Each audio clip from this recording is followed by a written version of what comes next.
What's up, guys? This is the Casual Wrestling Podcast, where each and every week we bring multiple topics of wrestling discussion to the community for your entertainment. I am Nerdy D, and this week I am joined by my wife, Level Up, Lauren. What's up, y'all? Make sure to join the Casual Wrestling Discord to hang out with us all week. Me and the CWC crew, we talk about all different kinds of crazy things every day. Shout out to the boys in the Discord. Lauren, we're going to start off with this week's big news. WWE has officially sold out. It's happened. We talk about it for months.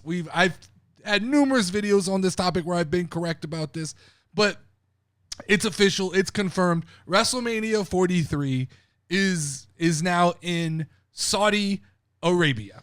That is where we're going for WrestleMania 43. Not we. We ain't I'm going. not going. We ain't going. But I'm saying that's where we're headed. As fans of WWE, it is the first WrestleMania outside of North America. That is not Canada or the United States. And this saddens me. This was something I considered an American tradition. Mm-hmm.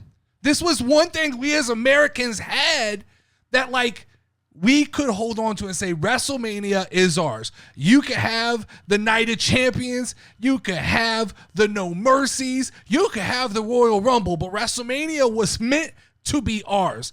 There was even a piece of me, Lauren, that thought, man, we'll lend it out to London.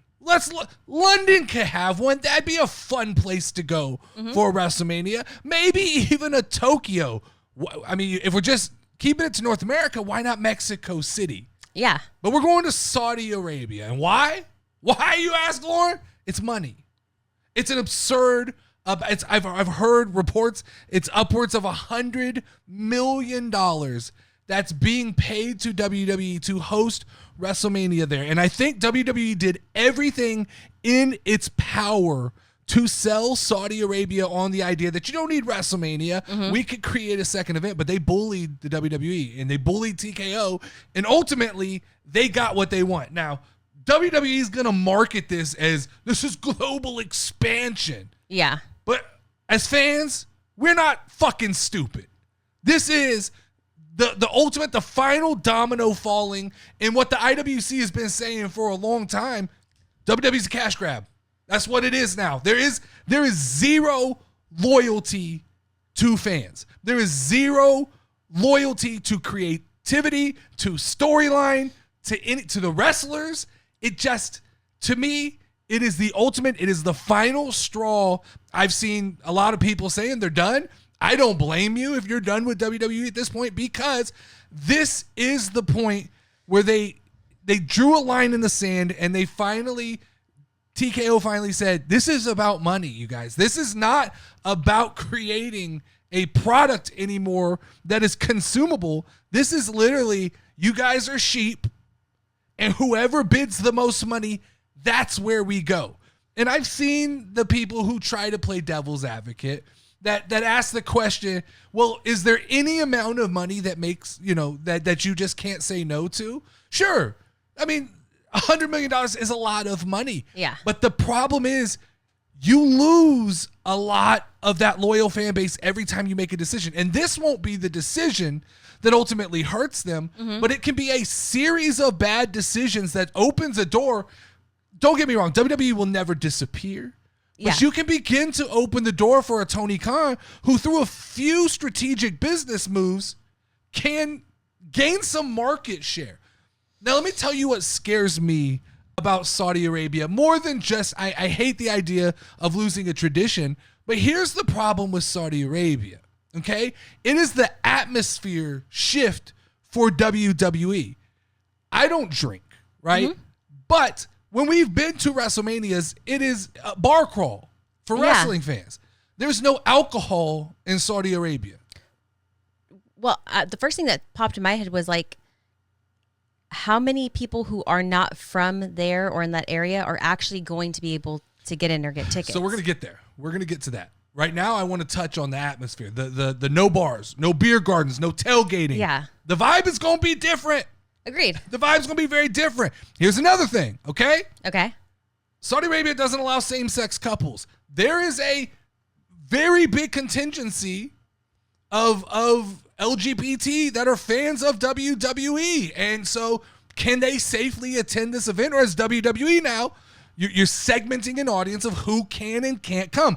Yeah. WrestleMania has always been a global event that people travel to. My fear is, like you said, I think this is strictly a Saudi Arabia event for Saudi Arabia. Yeah. Dress codes, right? That literally was my next thing. Cleavage is not allowed. Shoulders are not supposed to be shown. Women cannot wear shorts, crop tops. It's all off limits. Yeah. That's it. That, to me, that's wild. Well, if you get a bunch of people getting arrested. What is the crown jewel or whatever they do over there, right? When you look in the crowd, it's all men. Exactly. It's all men. We're gonna get there. We'll get there. But my point is, that's not what WrestleMania is supposed to be. That's why I said you can have crown jewel, right? Because we knew we're not gonna travel for that. Nobody's gonna go see that. That's their event. They can have that one. Yeah. Right. Here's what I have written down. Right. It's mostly men.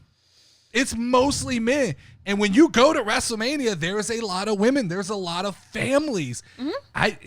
There's a lot of cosplay, right? There's a lot of crazy and weirdness that goes on around a WrestleMania. And I'm interested to see how this is portrayed when it comes time to start selling tickets for this event, right? Because, you start to drum up. They're about to go, tickets for Las Vegas are about to go on sale. And they go on sale through Ticketmaster, and they drum up this. What are they going to do when it comes time to sell? Are they going to push this like a global event? Yeah. Or is it going to be first off, like you said, Saudi shows are dominated by like Saudi VIPs. If you look at the floor, it is all of the wealthiest Saudi people. So are those tickets just not going to be available? You know what I mean? Like, you have the WWE Priority Pass and all those things. So are regular fans just not going to be allowed to access those tickets, right? Yeah. Because surely there's going to be bias. If they're paying $100 million for this event, they're going to get first crack at every ticket they want in that building. So once again, this is fucking insane. Yeah. You have a global event that is going to be, I don't even think, like, I know this is a weird thing to say, but like, I don't think they use Ticketmaster. They have like their own ticketing company, and how fair is that going to be? True. And the other thing that like pops in my head, you talked about like the culture and atmosphere and stuff like that. Are they going to have to like release something that says like these things are not acceptable, like a warning? When we go to Las Vegas, right, for example, you go and you have fun, and there's there's like basic rules, but there's no like strict rules on certain things. Like, I could be making this up, but I think like you can't spit on the sidewalk, you'll like get in trouble, or like sure, but I think things that's like that. A lot of places. Well, it's true, but still, like I'm with you on like. So let's just talk about merch, right? So I think if you have any like Liv Morgan merch that has her on it and her stomach showing, that's not going to be okay, right? Yeah. Anything that shows her provocatively, because and let's just talk about. I mean, we'll get there in a second, but the fact that the women wrestlers can't be happy that WrestleMania is going to be where they have to be dressed in the head to toe fucking spandex suits. Yeah. Like, this is supposed to be your big moment. This is like the pageantry and all that stuff. And you have to do all this stuff. I just think here's the problem, WWE, that the floor is not going to be covered in the diehard fans that you're used to. And you're not going to have all the signs, the costumes. It's going to be these Saudi elites controlling this. And while, like I said, it's fine for a crown jewel, it scares the shit out of me that this is what WrestleMania. Now WrestleMania is open to the highest bidder, And so, like we said, do female fans get scrutiny at the airports, at the hotels, at the venues? Are they told what they can and can't wear? That to me, it opens a can of worms. I don't think they're going to try to open this up to people. Yeah. I think this is going to be now I know UFC has pulled this off, but I think the UFC audience is very different than the WWE audience when it comes to how they attend shows.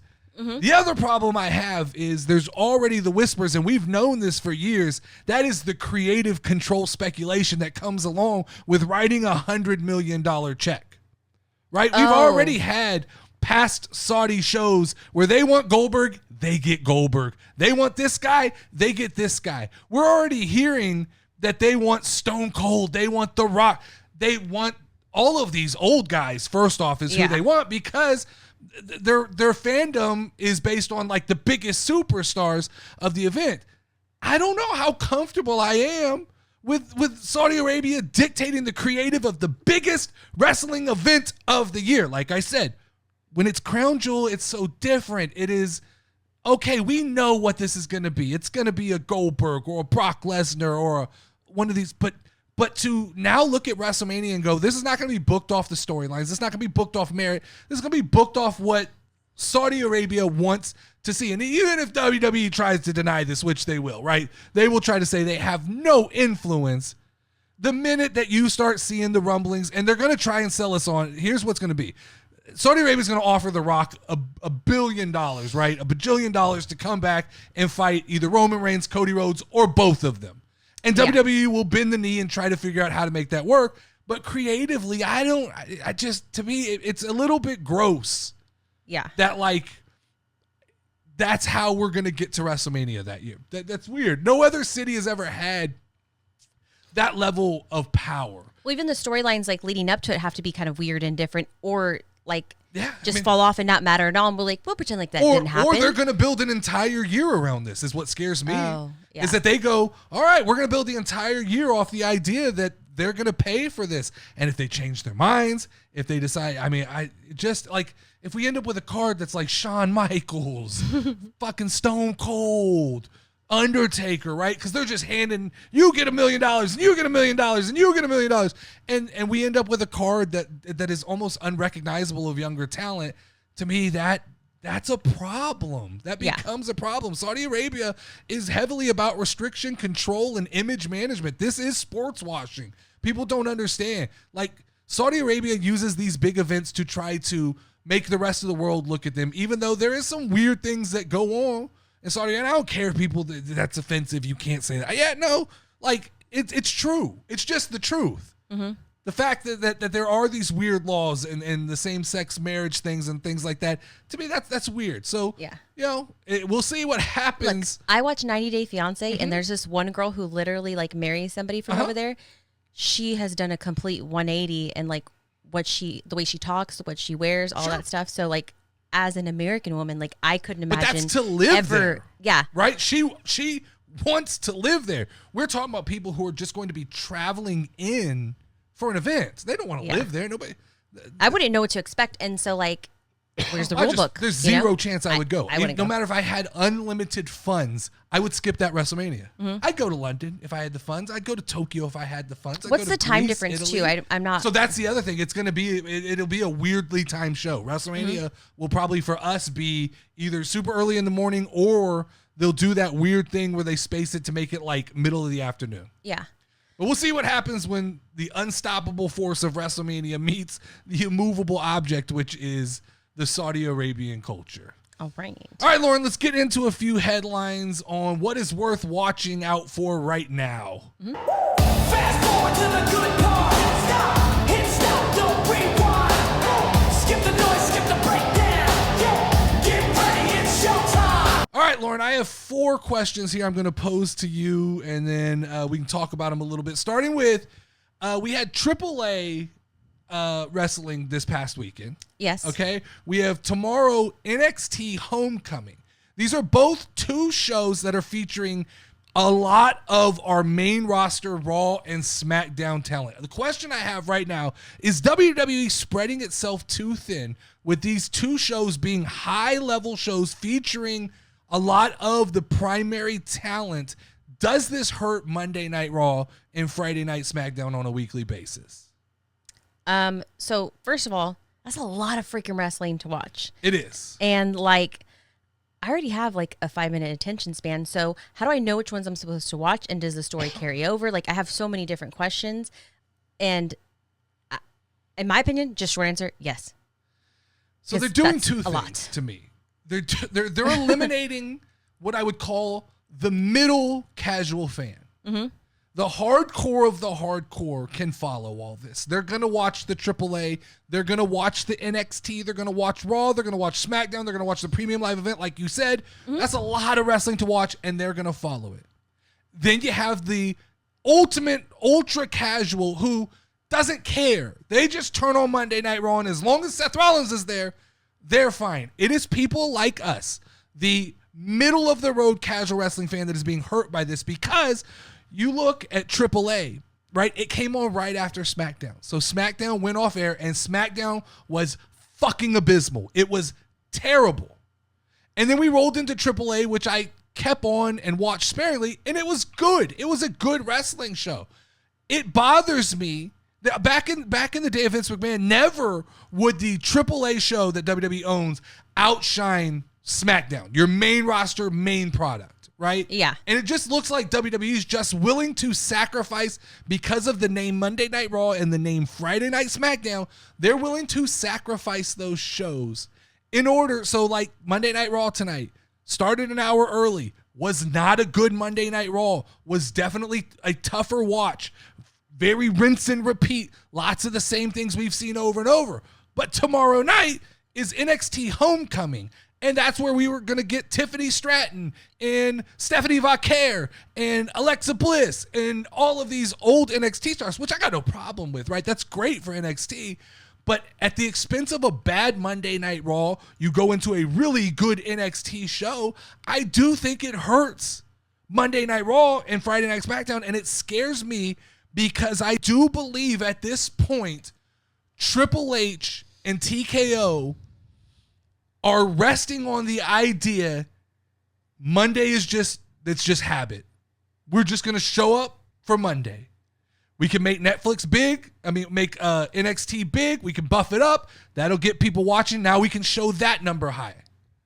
Then we can do a AAA thing on Saturday. And if we back end it with the New Day and Dominic Mysterio and Lola Vice and all these people, now we can get everybody watching over here. Mm-hmm. It's spreading it very, very thin for me that it is hard. Dominic Mysterio winning the AAA championship. Yeah. Showing up on Monday Night Raw with that title. If you didn't watch AAA, you have no idea how he became that champion. It, by design, is tough to watch, where either you become a hardcore fan and you have to follow. I've always been like the guy, I don't watch New Japan. I don't watch AAA. I just watch Raw and SmackDown. And they're making it hard to be that guy. Yeah. That's getting very difficult. So I don't love that right now. Number 2 here we have, how much does Tiffany Stratton's injury concern you? And Lyra Valkyria will be replacing her at NXT Homecoming. Is that a valid replacement?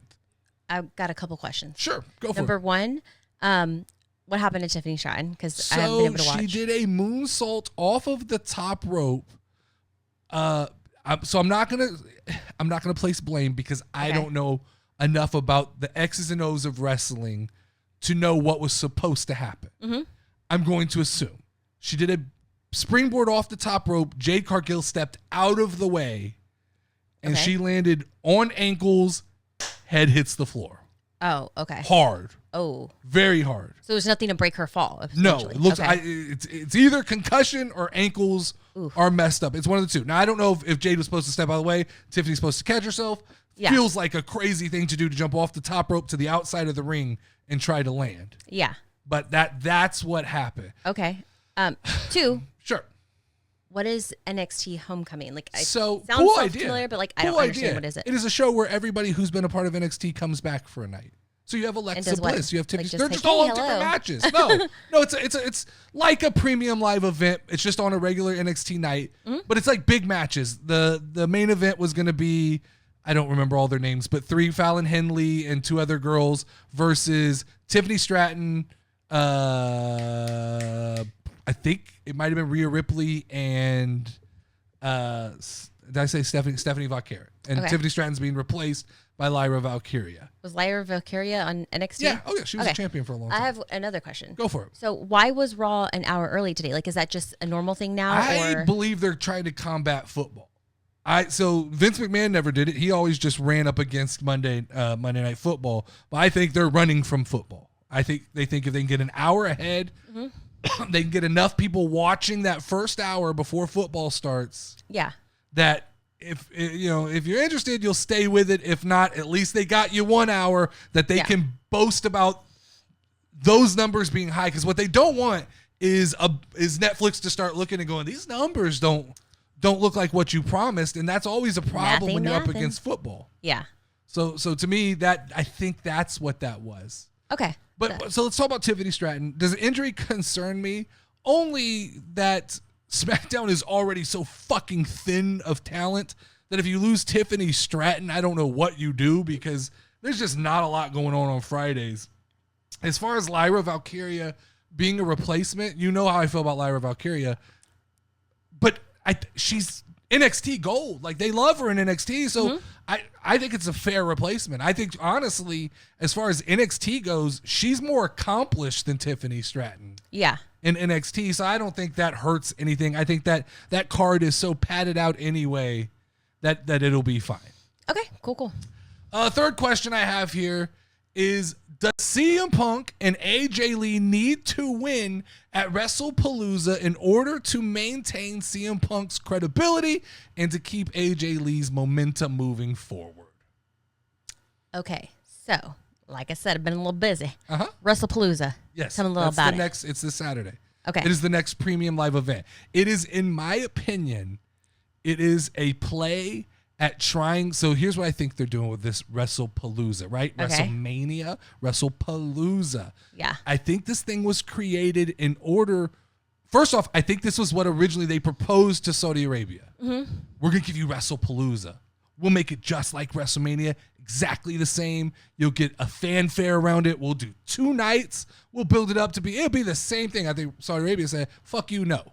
We want WrestleMania. Yeah. So now I think they panic, or not even panic. I don't think they give a shit. They took the money and they went, all right, we'll just give the Americans WrestlePalooza, right? Yeah. They're whatever. They'll take that. So this is the first year.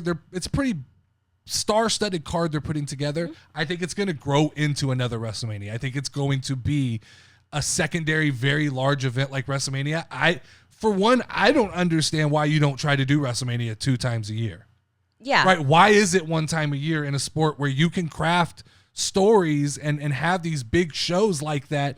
WrestlePalooza should have been. That's the one. It even sounds like a music festival that tours, right? So you got I agree, WrestleMania yeah. that's always, I think it should have been the American thing. I just don't think they could convince Saudi Arabia. Then you had WrestlePalooza that went to London, to Tokyo, to Mexico. Yeah. That's how it should have been. But I think it's going to flip. I think what you're going to see now is this WrestlePalooza become a big event. Yeah. Do I think CM Punk needs to win? Yes, I do. I think that the character of CM Punk is so well put together right now. I think he is loved by the fans. I think his wife is absolutely loved by the fans. Yeah. I think if there's anything I tell you to go back and watch for Monday Night Raw, it is the 15 minutes that were dedicated to Becky Lynch, AJ Lee, CM Punk, and Seth Rollins. It was good. Okay. They're good. All 4 of them are good.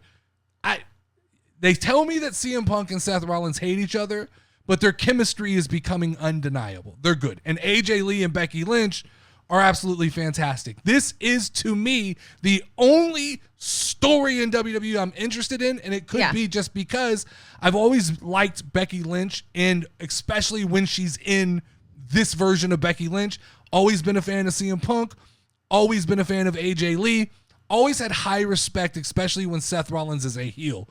So this is all of the parts of wrestling that I have enjoyed coming together into one place, and it's all going the way I think it should. I think, I wouldn't have AJ Lee lose. I think her momentum is through the roof. These fans absolutely love her. There's no reason to have CM Punk lose. Now, when I say lose, though, I have to be careful because I don't think being pinned in a match is losing. I think it's who comes out looking good. If they beat the shit out of Seth and Becky for 30 minutes and then Bronson Reed or somebody new joins the Vision or something happens and they get a sneaky heel win, I'm perfectly fine with that. Yeah. That works. In fact, that's probably the best way to handle that match. You just don't want to see them get obliterated. I don't want to see CM Punk and AJ Lee lose clean to Becky Lynch and Seth Rollins. I don't think that makes sense story-wise. Makes it more exciting if there's some drama. Sure. And the last question this week is, who is to blame for the recent release of Andrade? What does this say about the current state of the WWE roster? Now, I know you don't know this. Andrade was released from WWE. I actually did know this. You did know this? I did know this. You did know this. Mm-hmm. Don't know why, though. I'm reading some wellness policy things going on here. Don't know what that means because I think they're more lenient on marijuana at this point, Yeah. so I don't know what that means. But apparently he was asked to stay home for a couple weeks, ultimately leading to him not being or him being released from his contract. Okay. That's interesting.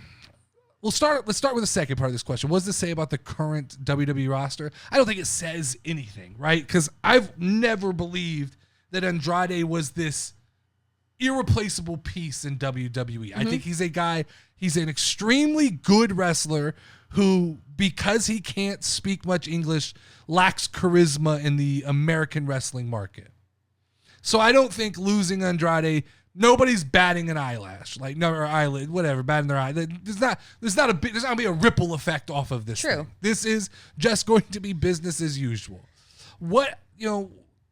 Who's to blame? Look, I don't think they booked him that well, but I don't think they're booking anybody that well. And I don't know what the problem is, what happened, what the wellness policy thing is, but I don't think he was happy. You come back and I think you have aspirations, and you're probably told, we've got some ideas for you, we got some stories.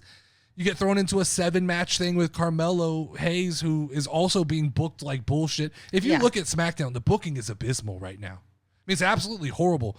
I don't know how they could take Jacob Fatu, a guy who had all the momentum in the world 3 months ago, and they've just halted him. He's disappeared. How you could take Solo Sikoa, who felt like he was on the uptick, and you just all of a sudden, I don't know, he's doing the MFT stuff, but it's not that good. It's not that prevalent. I feel like SmackDown is in trouble right now. They need. I thought Bayley. One other thing, if you watch from Monday Night Raw, Bayley was very good. Okay. She is having a psychotic breakdown. Okay. And she's hugging people again. But okay. But in a weird, overly obsessive way. Okay. That needs to be moved to SmackDown. So that was on Raw? It was on Raw. Yeah. Bayley can command a show on her own and be a big part of it. I think Bayley needs to. I know they moved her to Raw, but I'd move her back to SmackDown. I think that this story would make so much more. Even Lyra Valkyria, at this point, I would move that story over to SmackDown because it needs an anchor to really hold on to. I just can't keep seeing Jade Cargill, Nia Jax, and Tiffany Stratton in the ring. It's just rinse, repeat, rinse, repeat, rinse, repeat. Watch again. So Andrade, right? Yeah. When he had the flag and he was with his, I don't know if she's wife, ex-wife, whatever, I had a reaction to him. I hated him. I did not like him at all. But when he came back. Slow down. What? You're mixed up. We're not talking about Rusev. No. Wait. Andrade. Andrade. Oh my gosh. I had them both mixed up in my head. Rusev is fine. Rusev's about to win the Intercontinental Championship. Okay. Andrade. Charlotte's ex-husband. Yes. Yeah. Oh man, I had them mixed up in my head. I know you did. I caught it. But yes. Exactly. He's slips my mind, even who he is in my mind. You know what I mean? Yes. But yes, even though he came back, I'm. No, I agree. I mean, that says it to you, right? Yeah. Someone who you are the casual of the casual fan.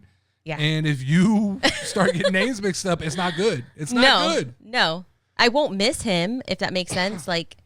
Yeah. So. All right, Lauren, it is time to acknowledge D.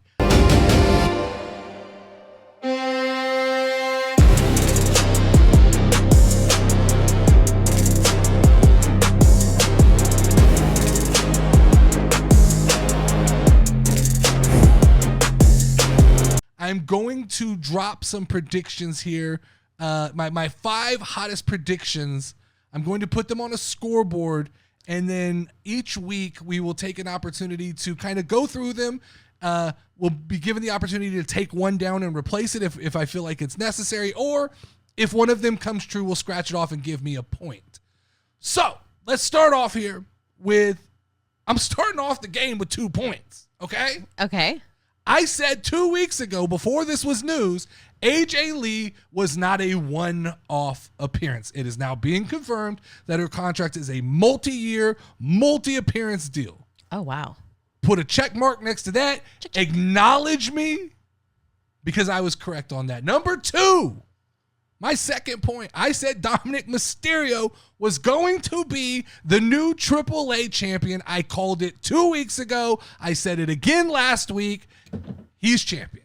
He won the championship. Write it down. take a picture, 2 for 2. I'm always right. You guys stay with me. I'm a clairvoyant of this wrestling shit, okay? This is true. I'd say 92% of the time I'm correct. So let's talk about now the 5 predictions I'm going to place on this board. I could take the easy way out and just say easy things here. But I'm gonna take some chances on this board. Lauren, number 1. Okay. Jey Uso is going to join Seth Rollins in the Vision, which will cause tension between Seth Rollins and Braun Breaker. Jey Uso, okay? Okay. Is going to join the Vision. We've been teased for the last couple of weeks that he was turning heel. They tried to swerve us tonight and make it look like LA Knight's turning heel. You're not going to get me again, Triple H. I know what you're doing. Jey Uso is joining the Vision. He will be the 4th male member. All right. Because Becky Lynch is the 4th member. Number 2. The IWC is losing their minds right now because AJ Styles cut a promo last week saying that somebody in WWE did not want to see him successful. I'm going to call it right now. This is complete bullshit. This is a work. This is WWE building towards the retirement of AJ Styles. And I think it's going to lead to AJ Styles having another run in TNA wrestling. Okay? Just believe that's going to happen. All right. Number 3, I believe that Drew McIntyre is going to be the WWE champion before the end of the year. That'd be dope. I think Cody Rhodes he's fighting Cody Rhodes at WrestlePalooza, so this could happen as fast as this week. Okay? Okay. But I believe Cody Rhodes has obligations to the Street Fighter movie, which is, picking up steam, very popular. The pictures are starting to leak out on the internet. People are excited about this. I think he'll have media obligations. I think he probably has filming and things like that. So I believe Drew McIntyre is going to get the nod, and he's going. So if it's not this premium live event, I'm guessing it's going to be one of the next ones. But I'll go out on a limb. Before the end of 2025, Drew McIntyre will be WWE champion, and he fucking deserves it. Agreed. It is time for Drew to be champion. I already said this earlier, but I'm going to make this an official prediction. WWE is going to try to spin WrestlePalooza as a 2-night event that is equal to WrestleMania. So this one's going to go off normally, but then the hype train, they're going to talk about how successful it was, how good of a show it was. Expect them to pull out all the stops this weekend. This is going to be a show that gets talked about. They want this one to get talked about, and they are going to begin the choo-choo train building towards the idea that this is a 2-night event worthy of WrestleMania. Don't worry about WrestleMania, guys. You know where everybody wants to travel? You want to travel to WrestlePalooza. Yeah. In Indianapolis or wherever they plan to do it. New Orleans, Las Vegas. And then number 5. Going to go out on a limb on this one. This one I'm going to take casting a wide net, trying to jump off. Britt Baker will return to AEW in the very near future. Now, you say that's not a very good prediction. Mm-hmm. That should happen. Yeah. But let me continue.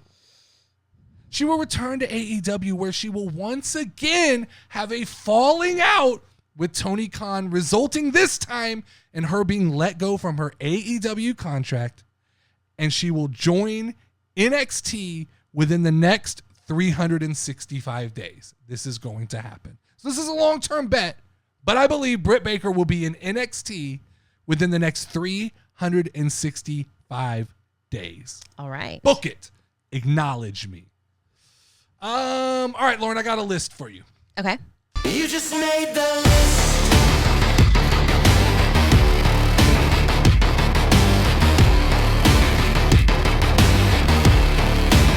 You just made the list. The Casual Wrestling Power Rankings list brought to you by Nerdy D.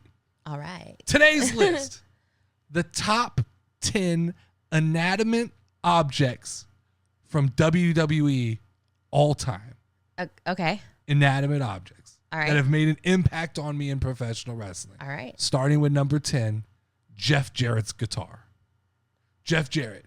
You don't know Double J. Solid guy. owns a video game company now, which is insane. He went to AEW for like a hot minute, right? Sure. Yeah. He's the old man Older man. with the with the guitar. Yeah, with the guitar. He used to just knock this thing over the head of people. I like it. This is dope. It was dope. I like Double J. Like Double Okay, J. okay. He owns Acclaim, the video game company, or he's an investor in it. I don't know. I have to figure that out. But got some cool video games coming out. All right.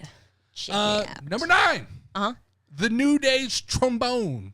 Oh, that's epic. Yeah. It has a name. I don't know the name. Trombone. It's like Lucille, maybe. Might be Lucille. I don't know. Okay. It's number 9. Number 8. Drew McIntyre's sword, Angela. Oh. He doesn't have it anymore. He didn't carry it anymore.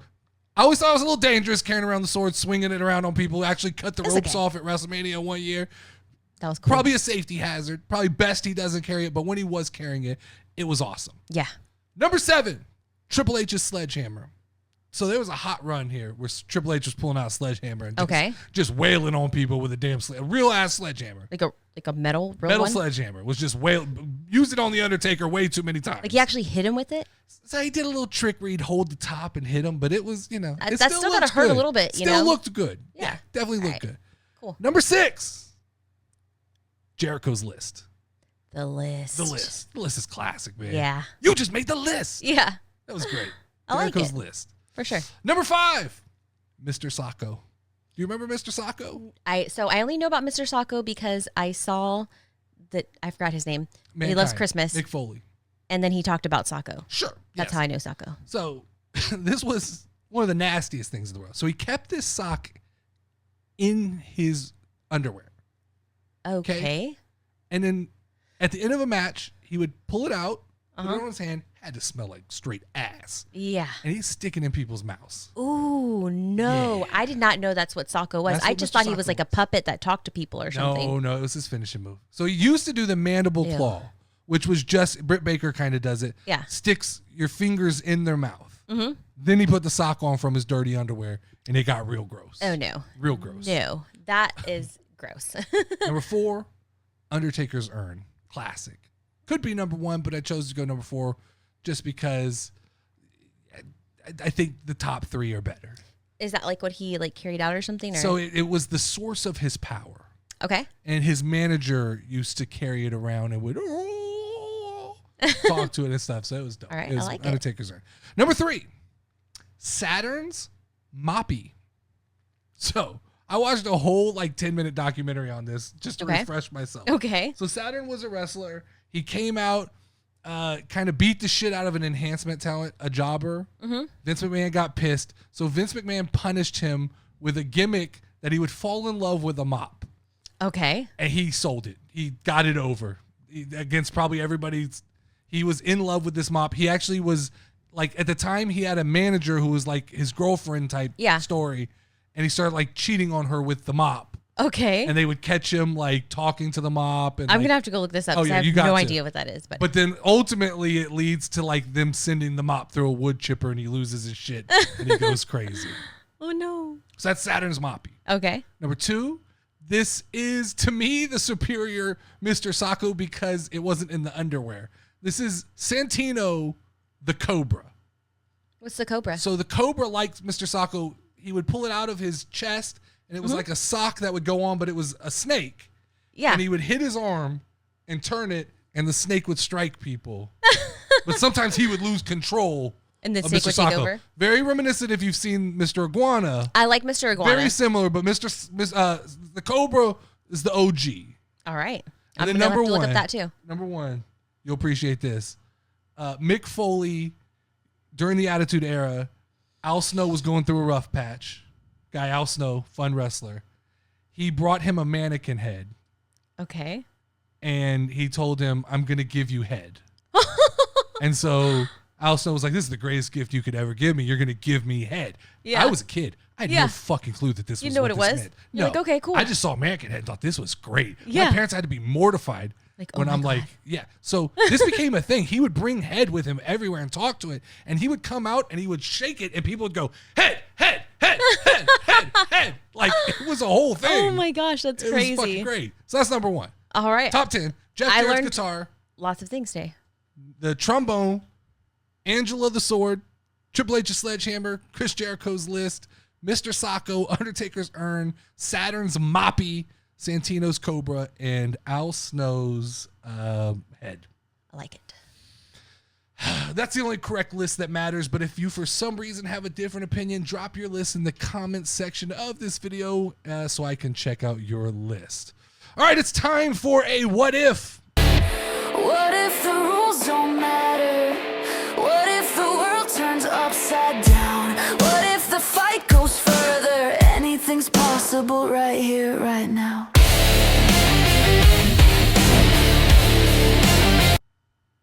Allow me to beg your indulgence for one moment. This segment is called What If, and it is inspired by one of my all-time favorite wrestlers. Comment if you know who it is.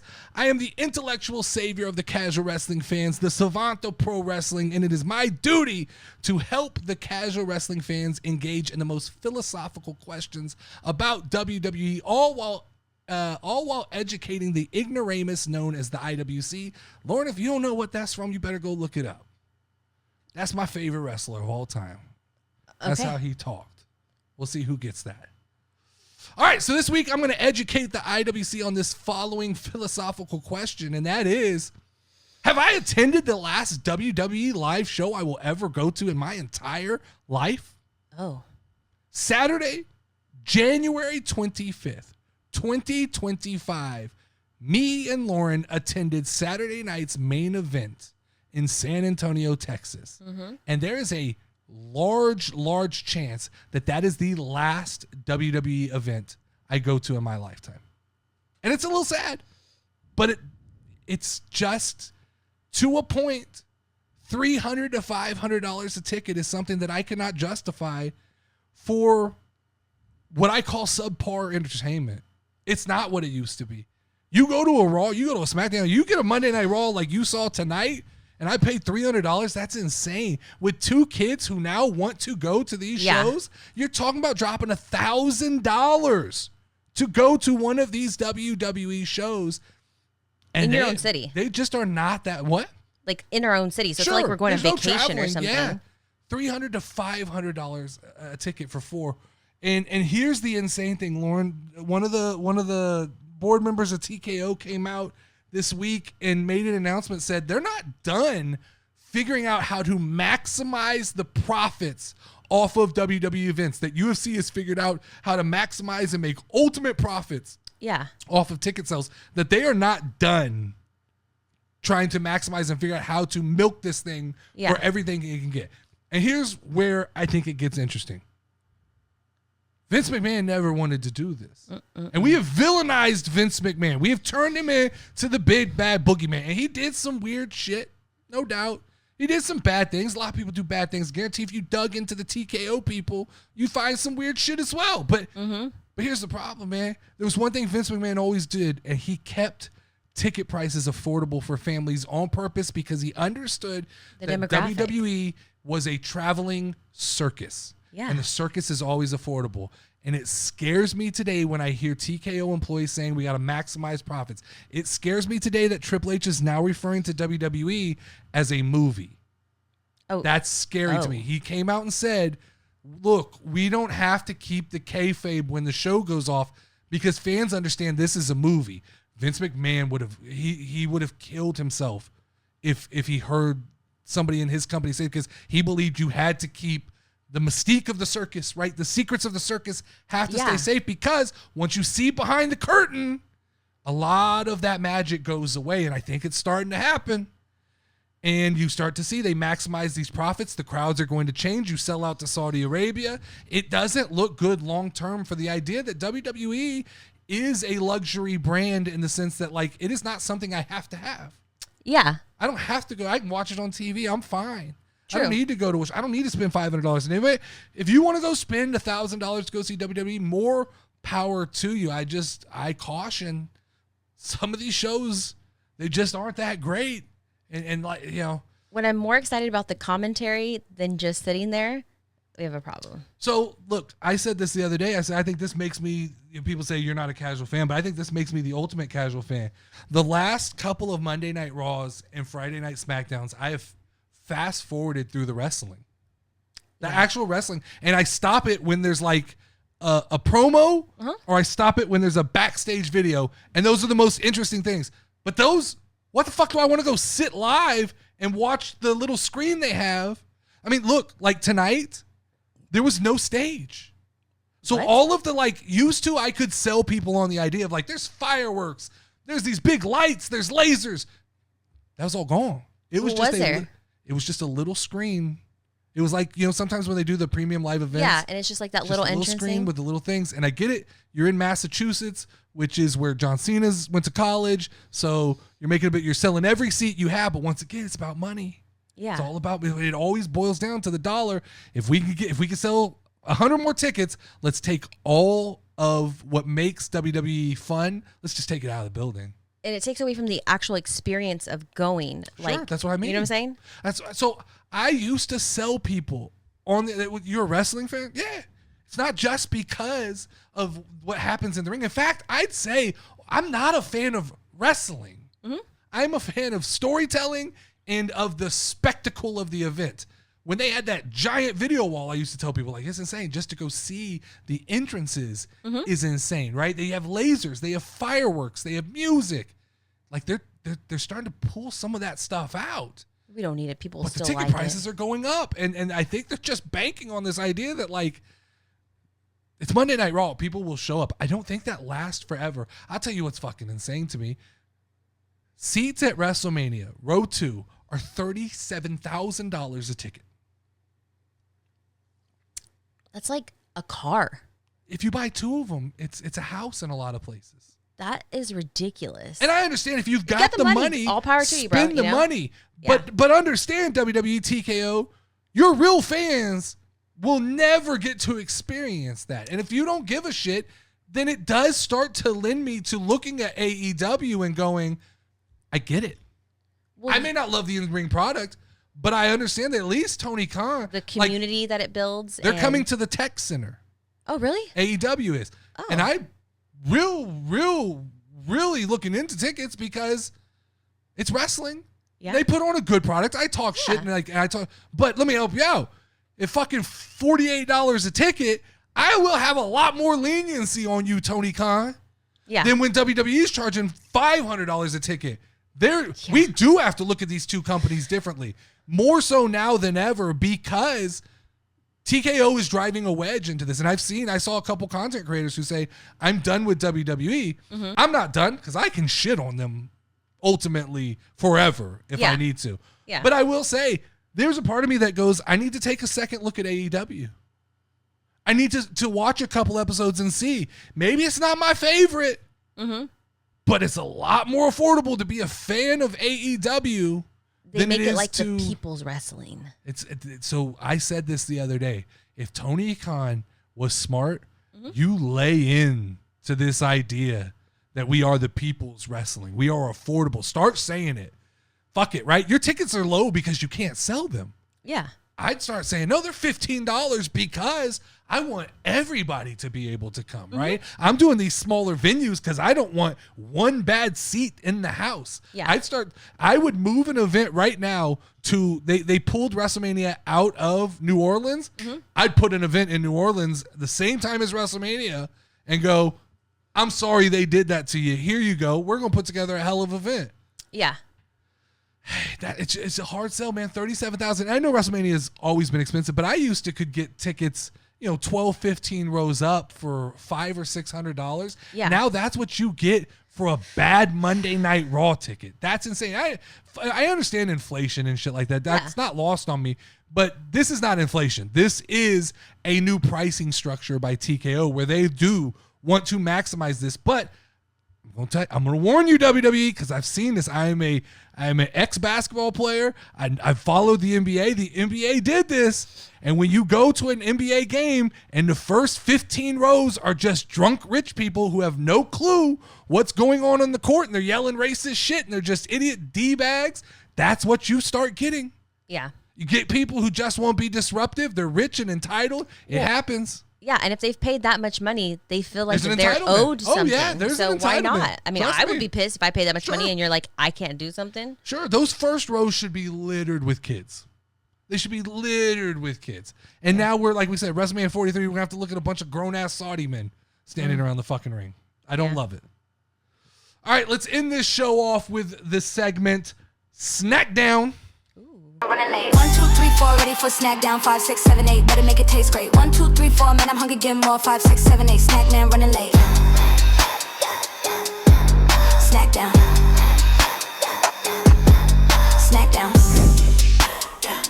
Ladies and gentlemen, welcome to Snack Down, the one and only place where we tie weird food topics somehow back to pro wrestling. Each week, we decide the one true champion from a different category of food or snack and crown them the casual Snack Down champion, okay?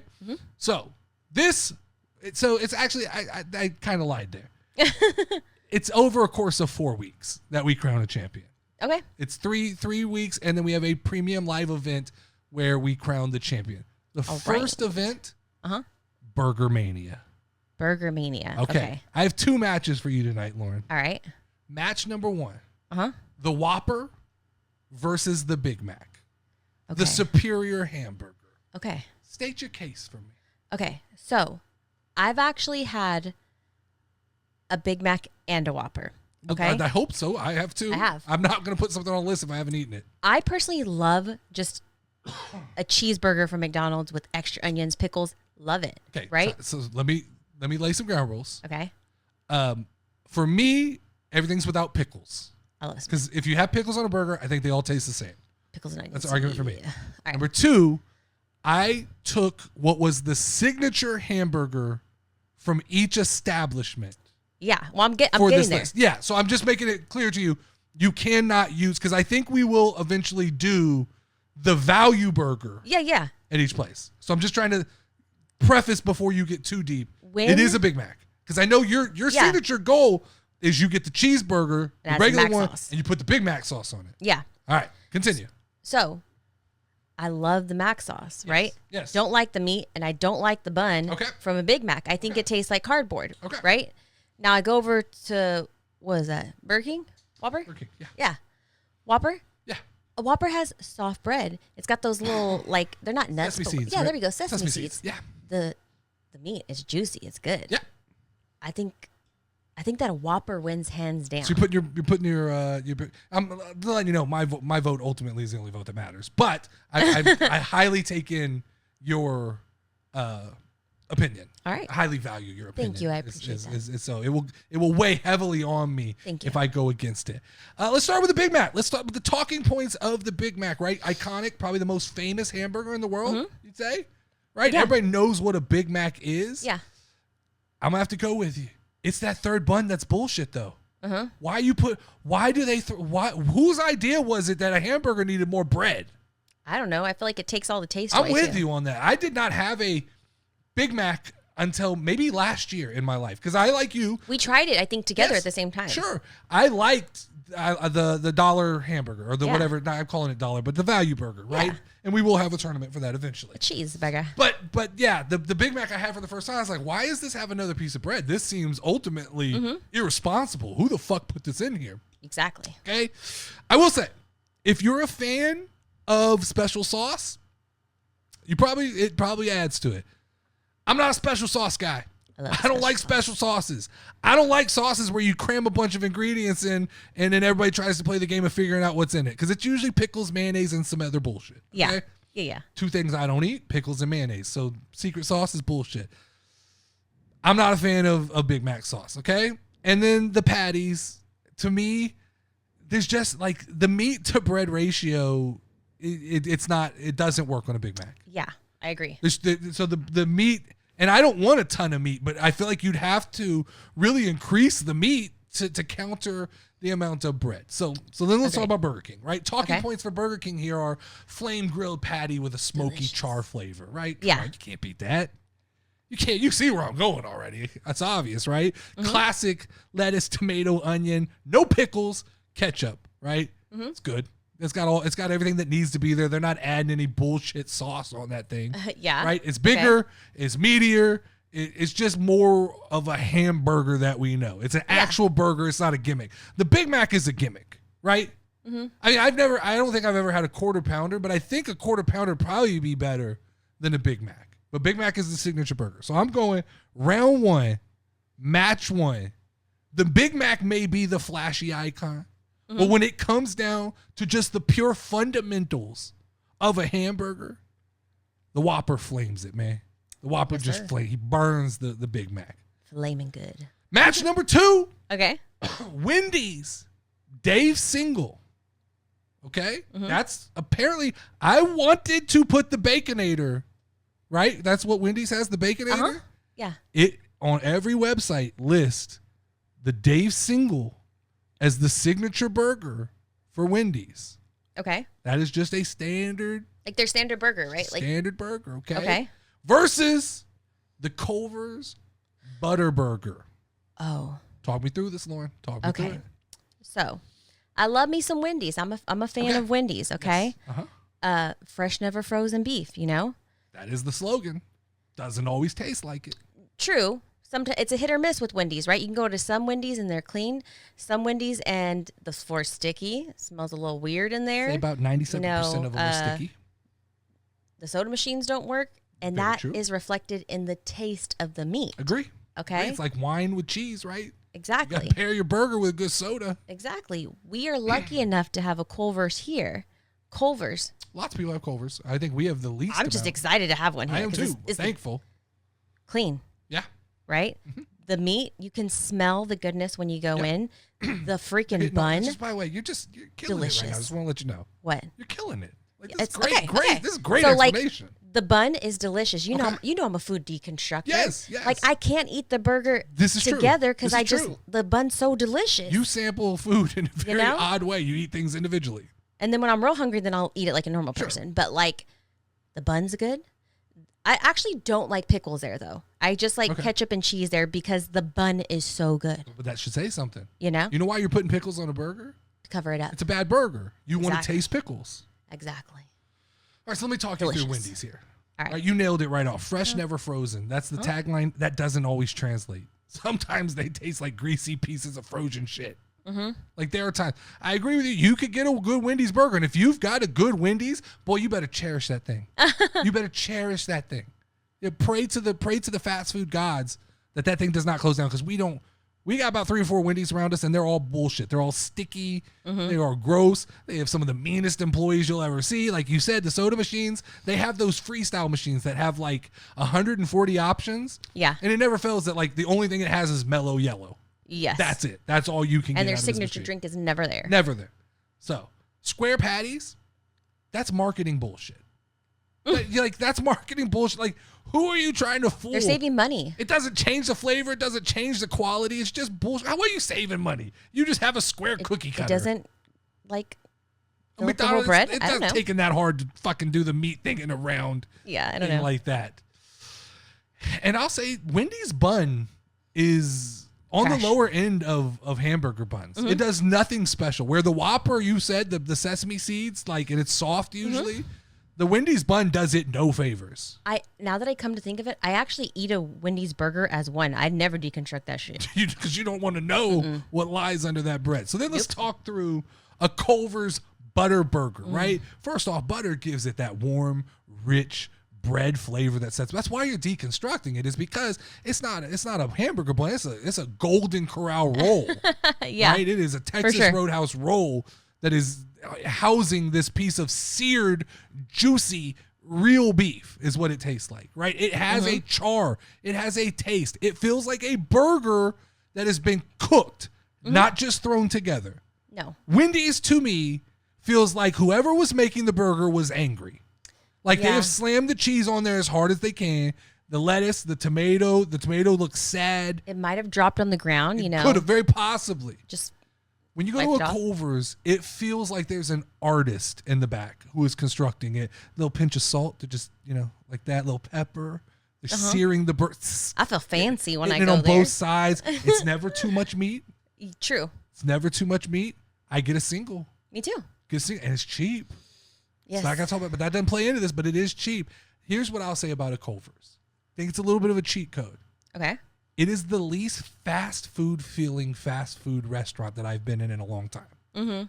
while it's a fast food restaurant, it just in the way that Chick-fil-A does chicken, I feel like Culver's does hamburgers. That's a great right? comparison. Yeah. So Culver's doesn't need gimmicks. The Butter Burger's flavor wins by itself, right? Just the bread by itself could beat Wendy's, but our first two winners are the Whopper and the Butter Burger. All right. This has been another episode of the Casual Wrestling Podcast. Tune in next week as Burger Mania continues. Burger Mania. And we give you plenty more wrestling hot takes. Like, subscribe, and share. Join the Discord to hang out and talk wrestling and talk burgers and talk whatever else. There was some crazy shit that Mike wrote in the Discord today that was actually really funny. All right, I'll have to go look at it. Go check it out. It was a what if scenario about dating, and it was funny. But I'm not gonna say it on here. Okay. As always, I'm the notorious Nerdy D. That is Level Up Lauren, and we can ring the final bell. Ding ding ding ding ding ding ding ding ding ding ding ding. They speak noise, I rise from hate. They say stay quiet, I chose to create. No filter, no leash, no PG tone. Sit atop my throne when I set the tone. All these little nerds want a Wi-Fi flex. Gimmick boy shit, can't cash the checks. I spit truth from the brain, not AI quips. You a mark bitch, like an osprey flip. Y'all fantasy book, I reality bite. I spit the hot takes that make the internet fight. Tell Meltzer I melt them, I set the pace. No stars for they ass, I just spit in their face. Camera turn on, I'm storming your brain. Every word a chair shot like I'm hitting the vein. I don't need kayfabe, baby, I break all illusion. If you're stuck in a form, I'll be a transfusion. I don't play the heel, I love this shit. The anti-hero, the pod blue chip. So F the safe take, F crowd control, Notorious D, here to shock the wrestling world.